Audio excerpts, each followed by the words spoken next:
eu faço aqui umas argumentações, umas reflexões que desejo compartilhar com vocês.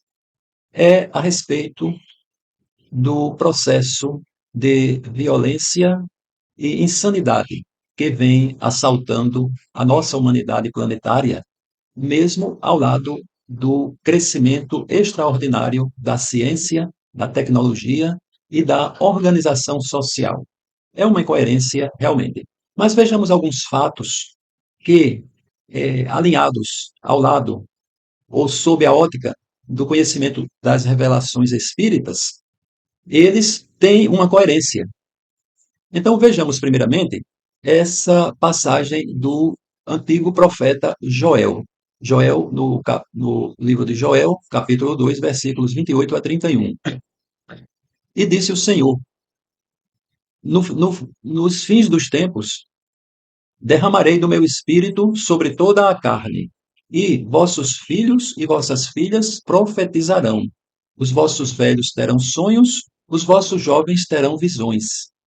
E também sobre os servos e sobre as servas, naqueles dias, derramarei o meu espírito e mostrarei prodígio. Então, disse o espírito a Joel, o guia espiritual, que o tomava como profeta e propagador de mensagens espirituais, prevendo algo no futuro em que, nitidamente, os vossos filhos e as vossas filhas profetizarão.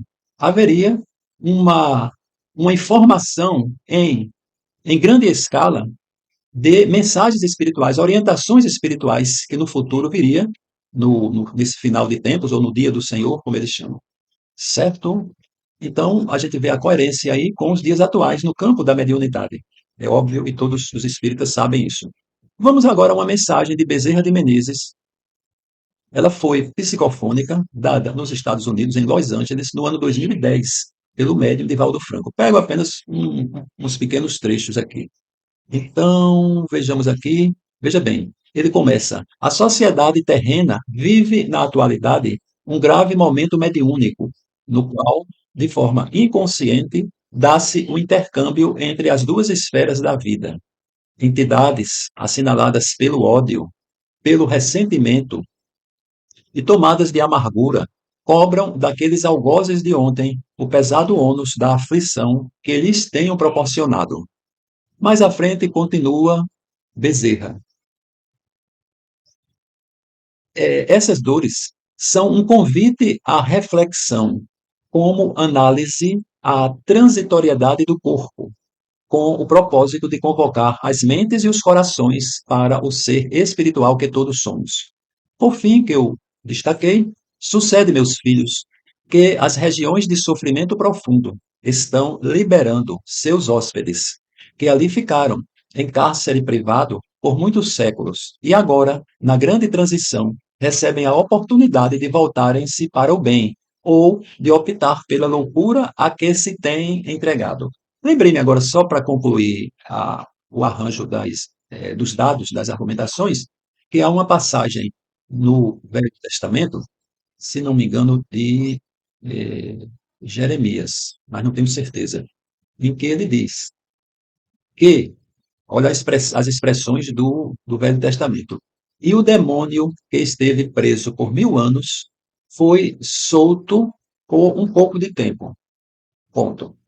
Então, meus queridos amigos, juntando essas informações bem esparçadas por médiums e espíritos diferentes em épocas bem diferentes, bem distanciadas uma das outras, nós vemos que o governo espiritual, ele antevia certos passos da grande marcha do planeta para a sua melhoria, atendendo à lei de progresso.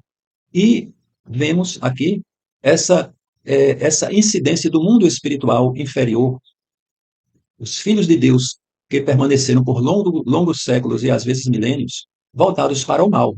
Muitos de nós estamos mais ou menos nessa situação. Eu me considero assim. Por que essa pressa de detonar isso que está entranhado na alma humana? Porque a transição, ou seja, a chegada do mundo de regeneração, tem período certo e já começou. Então, essa liberação desses espíritos, com o, a, esse envolvimento, essa provocação da exteriorização dos meus instintos inferiores, como de todos nós, é uma providência divina para que eu possa ainda me enquadrar naqueles que ficarão na boa terra. Né? Se ficar guardado comigo, isso eu vou com ele e não vou me dar bem lá no mundo espiritual. Então, todas essas conturbações, a violência, os instintos mais perversos, a maldade, a crueldade que nós vemos estampadas todos os dias nos nossos jornais e que nós vimos no lado da nossa casa, na frente, no bairro, na cidade, em outro estado, elas têm toda essa razão de ser. Não são fatos para nos amedrontarmos, mas fazem parte do programa divino de melhoria da criatura humana, da minha melhoria, da minha oportunidade. Então, nós louvamos o conhecimento da doutrina espírita, os ensinamentos dos bons espíritos, que, devidamente arrumados na nossa mente, nos conferem estar no meio do atrito, fazendo parte dele, sendo provocados em nossos instintos e sabendo dar o devido direcionamento a eles através da prática do bem, da resistência à tentação e do intercâmbio com os nossos irmãos que seguem nessa mesma caminhada aqui.